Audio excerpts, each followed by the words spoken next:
Hi, welcome to day 15 of Stay at Home with Stanley. We've been a little bit delayed today because we've been busy taking Stanley's pen down. So that's the end of that era. That's where obviously we brought up all the puppies and that lovely big pen in the dining room.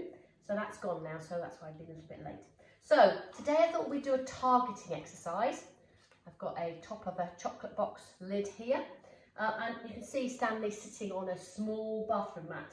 So since the puppies were really tiny, we were doing some shaping exercises where we taught the puppies to go onto my magic mat here. So he does that really well. I'll show you that at the end. But I'm going to try and see if we can get him to shape. I would like 2 paws on this right in the middle of my plastic lid. This might move around a little bit. We don't really want things that slip too much, so ideally something that doesn't slip. But I might put it down and see. What we're looking for is any interest with this object. It could be, what would be really good to do, a table mat or something like that would be fantastic. What we're looking for is he shows any interest. So if dogs haven't done it much shaping before, what can often happen is they don't know what to do. They might go over and sniff it, and you could click that. They might go over and put lift their paw as if they're going to put the paw onto it. You might click that. So it's a bit like when you were young, when you played hot or colder. You're getting closer to the behaviour you're looking for. And each time I'm looking to do some repetitions of at least kind of 5 out of 5 repetitions that are right before I take it to the next level. So do I get a good 5 sniffs before I even think about 1 paw touching it, then 2 paws touching it, etc. I don't think I'm going to get his whole body on that, but I certainly might want to get 2 paws, because what I could then use it for is an exercise where I'm going to pivot him round, so he keeps his 2 paws on there and he moves his back legs round to follow the way that I'm moving. But that will be another exercise for a different day. So let's have a go with this.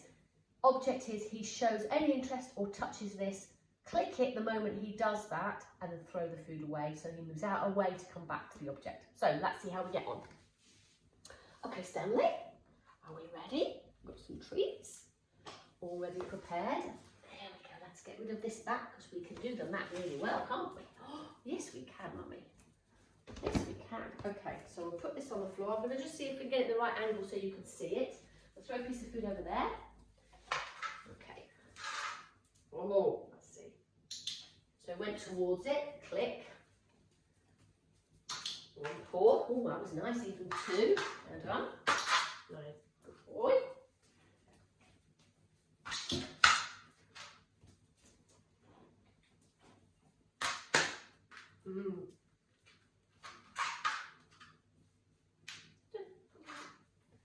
Because we got half a body on, I'm not going to click that because that wasn't what I wanted. Whereas that was lovely.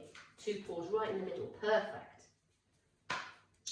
Oh, 1 paw, okay. So let's just work on 1 paw at the moment. If I get 2, I will click it, but I'm not expecting 2 paws. I'm expecting 1 paw. Nice, nice paw right in the middle of the plastic pot, lovely. And he's putting his paw down with a bit slower, a bit more considered, which is what I want. I don't want him throwing his paw onto it. So we've had 4. Oh dear. Oh, there you go. Go get that. See if we can get 5. Nice. We've got 2 there. 2 paws. Okay. So my criteria now is, can we get 2 paws on? Oh, I clicked it when he put the 2nd paw just on the lip of it. I'd like the 2 paws in the middle. He might throw some different behaviours at me, like a sit and a down, because he doesn't know what you want me to do. Nice. 2nd paw again was on a lip, so I know I haven't got 2 in the middle.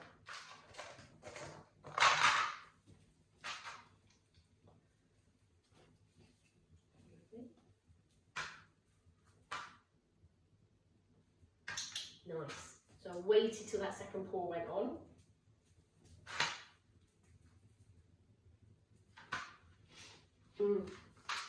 See, he'll throw a different behaviour at me because he doesn't know what I want. I'm going to count that one, even though he did a lie down, because he did put 2 paws on it. Lovely. Just wait it out sometimes to get that 2nd paw. Go get it. Go get it. So we've had about 3 right so far, I think. Nice. 4, but again, it's on the lip.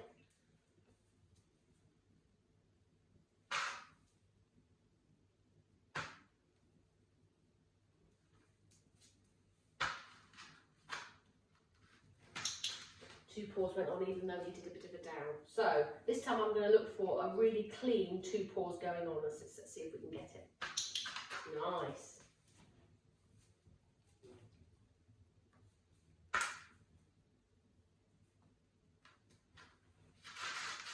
Move him out of the position. I don't want him to think I want a down on it. I'd like a stand on it. Nice. That was a really good one. That's really nice. Two clean ones, lovely. 3 clean ones, beautiful.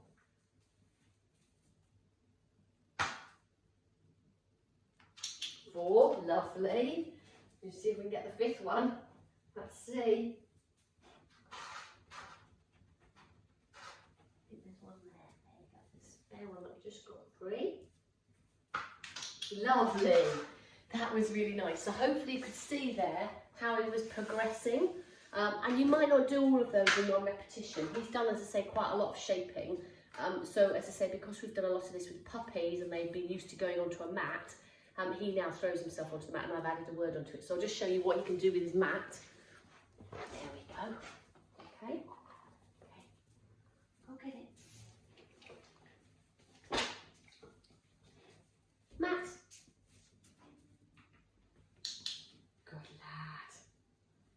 Good boy, and I feed in position because he's gone onto it. I'll throw a piece off again. Mat. Oh, now I'm not going to click that because I want more of his body on it, so I'm going to throw him off. Okay. You'll only get the click. Mat. That's what I want. There's a good boy. There's a good boy. So my keep going signal means he stays still on it. Yes, very nice. That's a good demonstration of going on your mat. So he's done loads of mat and we use it a lot, and he really likes to throw himself onto his mat. So I've done that by doing exactly what we've just done with the plastic lid, just sniffing it, 1 paw, 2 paws, 3 paws, 4 paws, etc. If he does give you a bonus and go on it and sit on it like he did at the end there, then I reward in position, but generally I throw the food away. So on your mat. Oh, good boy. Lie down. So hopefully that was a good, useful exercise for targeting. No words, nothing said at all. You want the dog to work it out themselves. Sit. And then what happens is it tires their brain out. So it's really good while we're going through this isolation phase when your dogs want to do something and they don't quite know what to do to get themselves tired if they can't have a big long walk. So these kind of clicker shaping games are really good for that. You could do the same with the cardboard box. All kinds of ways of just making it a bit of fun. Might be putting his paws inside the cardboard box. It doesn't really matter what it is, but you decide what your criteria is. So have a great Monday evening, and we'll be back bright and early tomorrow with some other fun games that we've got planned for you. Haven't we, Stanley? Haven't we? Hey, now we've got the pen down, we can do some more fun things with you tomorrow. So have a great day. Sit. Good boy. And have a good evening, and we'll see you tomorrow. Bye. He's a clever boy.